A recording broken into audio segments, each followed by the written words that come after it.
The Age, on July 15th, 1909, announced the arrival of the survivors of the Errol, quote, striking evidence of the terrible privations the men had gone through was given when they landed from the Tofua at Druitt-street wharf. They had to be carried ashore, being too weak to sit up.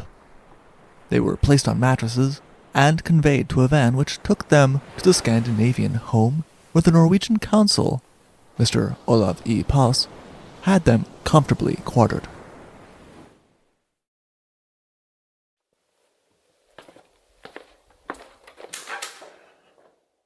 Hello, and welcome to the Shipwreck Archive. Thank you. Would you happen to have the story? 3 weeks on the Errol. Here we are. Enjoy!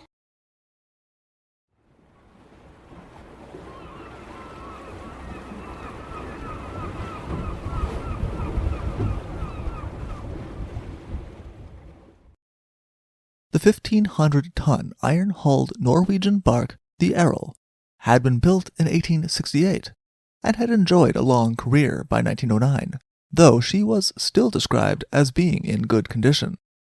She had not originally sailed under the name Errol. At one time, she had sailed for many years under the name Chrisbrook Castle for the owners based in London. When she was purchased in 1900 and transferred to be based out of Norway, her name had changed as well as her flag. For her last voyage, she was sailing from Chimbote, Peru, in ballast, headed for Newcastle, New South Wales.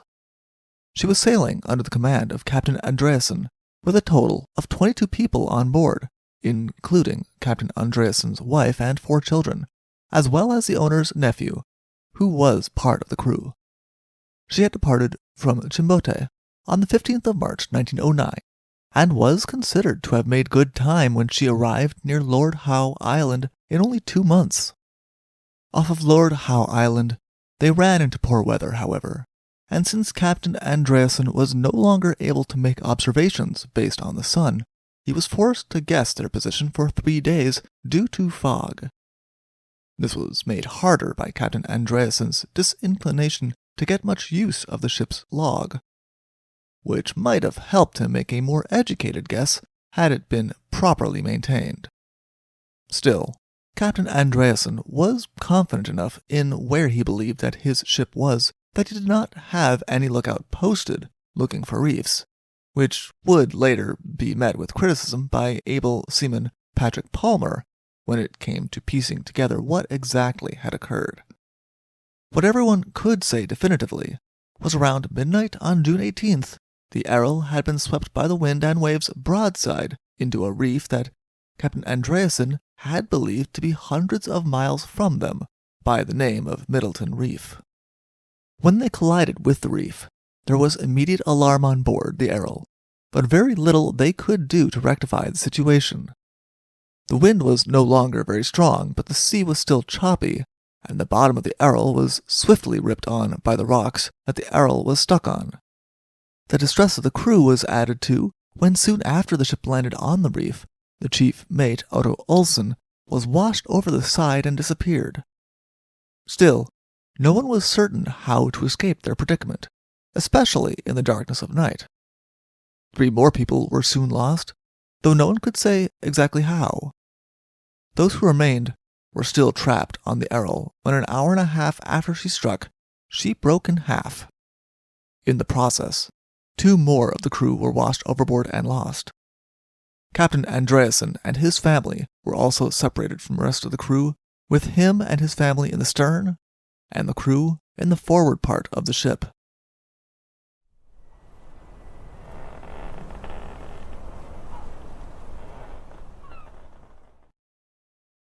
There was no relief on either half of the ship. There was no drinking water to be had. The storeroom was entirely underwater, and the waves continued their relentless battering of the wreck. Everyone was forced to endure this for 2 days before the crew was able to pass to the stern portion of the vessel and join Captain Andreasen and his family. While there might have been some comfort in being united, their situation was not dramatically improved. There was still no food or water. Palmer seems to have endured what followed the best out of the survivors, possibly because the Errol was the fourth shipwreck he had survived. He would tell the newspapers that on each occasion he had been one of only a few survivors, though whether this meant he had good luck or poor luck is anyone's guess. The other survivors would later report to the authorities that the main reason that Palmer was in so much better condition than anyone else was that he had looked out for himself primarily, while everyone else had been trying to look out for one another. Not willing to stir up trouble in such difficult circumstances, the rest of the crew had allowed Palmer to do what he wanted, including taking all of the warmest clothing for himself.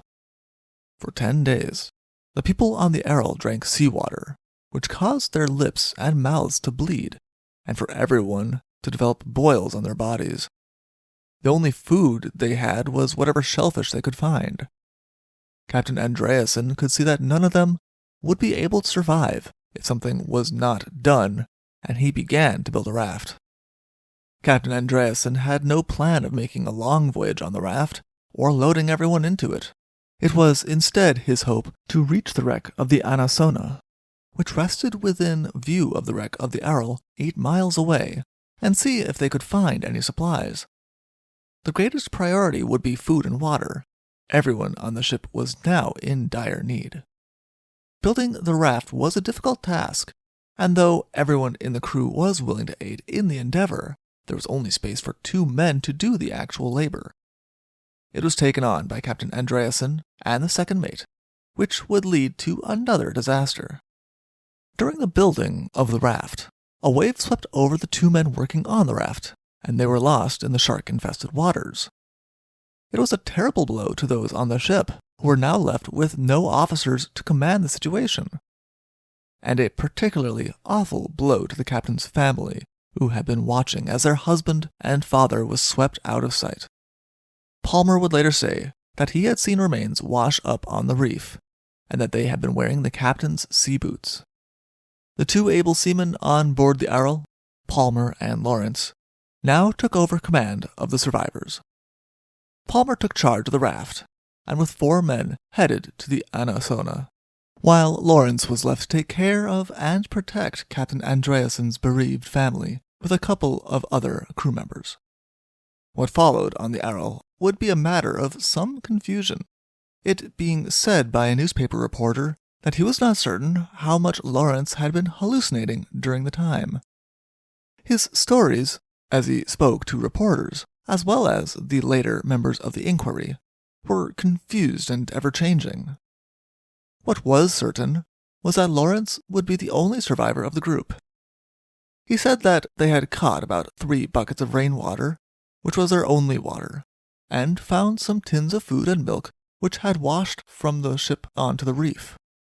This, Lawrence insisted, they had reserved entirely for the captain's family, while they had survived on what they could fish. They built a shelter on the deck for the family, and the crew hunkered down in a canvas shelter on the deck.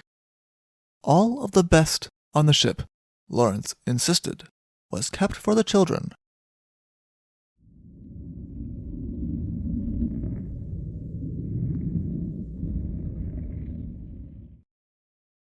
It would not be enough to protect them. In which order the children passed would also fall victim to Lawrence's disordered mind, who could only say that when the first 2 were lost, Mrs. Andreasen seemed to have lost her mind. Lawrence continued to climb down from the wreck every day and search for supplies on the reef. When it was pointed out by the investigators that it seemed unlikely that he would have been strong enough to make such a trip every day if he ate and drank as little as he was saying, Lawrence could only show confusion and admit that that did seem to be the case, but he was not able to clarify. What was certain was that people on the wreck were not able to endure the privations for long, and they began to succumb. On each instance that someone in the group was lost, Lawrence said that he took it upon himself to roll them overboard. Lawrence would say that, at a couple of points, members of the crew discussed consuming the remains of their comrades that lay on the reef, and that he had scolded them for it, but it was pointed out by investigators that he had previously said that these remains were quickly stripped by fish and sharks. He had again looked confused. In the end, he said that he might have made a mistake about what the others had said, and that it was best not to make any reference to it or take any stock on it, especially since it had only been talk, and no one had acted on it. Near the remains of Captain Andreasen, Lawrence found a gold ring which he had said that he intended to give to Mrs. Andreasen. But by the time he found it, she did not seem in her right mind at all, and he decided to hold on to it until they were rescued, to ensure it was preserved. As a week passed and there was still no sign of Palmer's group, despair began to grip the survivors on the Errol, which only made matters worse. Everyone was growing desperate and despondent. Lawrence would admit that there was a language barrier that prevented him from understanding what Mrs. Andreasen was saying, but he found it deeply suspicious when, one morning, he woke up to discover that her 2 remaining children, who had seemed well the day before, were now gone. She would follow them soon after. For 2 weeks, Palmer and his group were away on the Anona. Palmer would tell the newspapers of boldly leading the men through the waters with sharks all around them, and of their terrible hardships in reaching the Anona. The other men on the raft, however, would say that he had only steered the raft, and that they had been the ones rowing and waiting to pull it past the reef the entire time. When questioned about this during the inquiry, Palmer simply said that the men were a very obliging kind of men, which did seem like a tacit admission that he had taken advantage of this trait to save himself from some of the hard labor. It was hard enough labor that by the time the group reached the Anona, one of the men declared that he could go no farther, and he let go of the raft.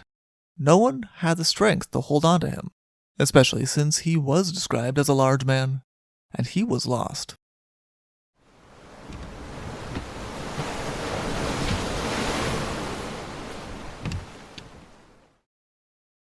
The Anona had been salvaged several years before, so there would be no large amount of stores on board.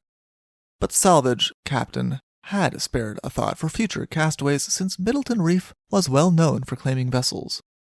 He had left some tanks on board for water, as well as a large store of ship biscuits. The group under Palmer's command did not find the biscuit. It was supposed that it had been claimed by a fishing vessel at some point, but they did find the water. Palmer's group was forced to live on shellfish on the reefs, just as the group on the Errol.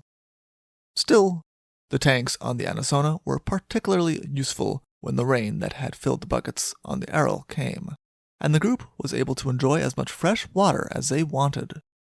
Palmer would say that the reason they had not returned to the Errol quickly was simply because the raft was not capable of the voyage. They had been forced to build a punt which had taken them 2 weeks. At one point they saw a steamship pass in the distance, but though they had hoisted distress signals on the Anona, they had not been seen. This was most likely the Suva, which passed Middleton Reef on June 26th. A passenger who had photographed the wreck of the Anona previously told the captain of the Suva that he thought he saw another wreck on the reef.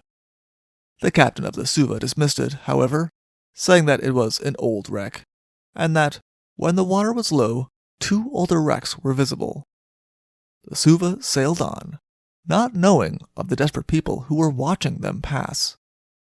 Whether or not another ship would see the distress signals flying from the Anona, it was decided that the Anona would make a better base. It had water that they were not able to transport on the punt, and it was in better condition. Once the punt was complete, the group returned to the Errol to bring everyone else over.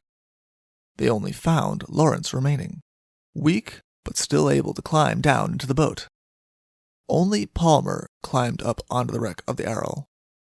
The ship's carpenter had intended to follow him, but Palmer shouted down that there was nothing left on the wreck except some old clothes, and Lawrence, so he did not need to bother.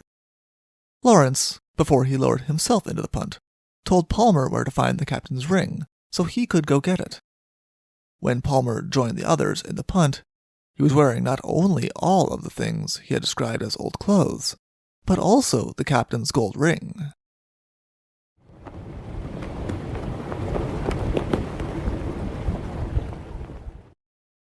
That night, they remained on the punt and caught a good haul of fish. The 5 survivors were full for the first time in 3 weeks since the wreck of the Errol. It seemed as though they would be able to survive in this way for some time if they returned to the Anona for water. They would not need to. The next day, the Union Shipping Company's island steamer, the Tofua, arrived near the wreck of the Errol. Captain Halford of the Tofua made it his rule to inspect Middleton Reef whenever his ship passed it, due to the large number of ships that were claimed by it, and when he saw a new wreck that had not been there previously, he took his ship to the mouth of the lagoon formed by the Horseshoe Reef. With the aid of his ship's glass, he was able to see the punt, and sent his first mate in the ship's boat to go to the castaways' aid. The castaways were soon lifted to the deck of the Tofua, where the long process of nursing them back to health began. All of them were described as having become skeletal from their ordeal. It was a sight to inspire sympathy, and the crew and the passengers of the Tofua promptly gathered together money to help the 5 men once they reached shore. Palmer and Lawrence, as the 2 men who could speak English out of the crew, were soon beset with newspaper reporters who wanted to hear their stories. The way that the 2 men appeared to the reporters could not have been more different.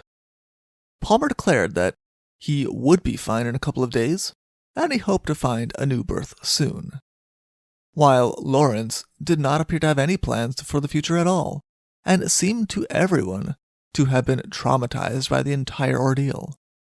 Things would come to a head during the investigation into the wreck, and it would all be triggered by Captain Andreassen's ring. Lawrence explained about the ring to the Board of Inquiry, who then called on Palmer to explain what it was doing on his finger.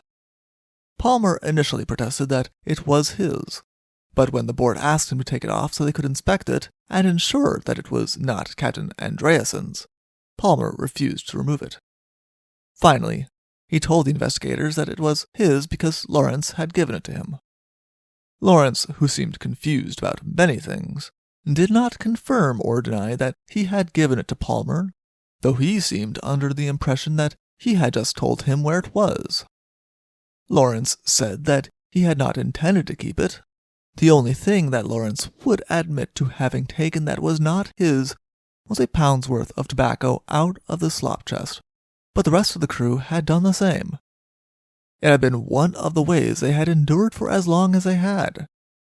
Mrs. Andreassen had worn 4 gold rings, and he had not removed any of them when he had buried her at sea. He had felt they belonged with her. If he had been greedy for such things, he would have surely removed them. In the end, the matter was solved by Captain Weber of the Shipwreck Relief Society, who confronted Palmer in the company of a couple of police officers.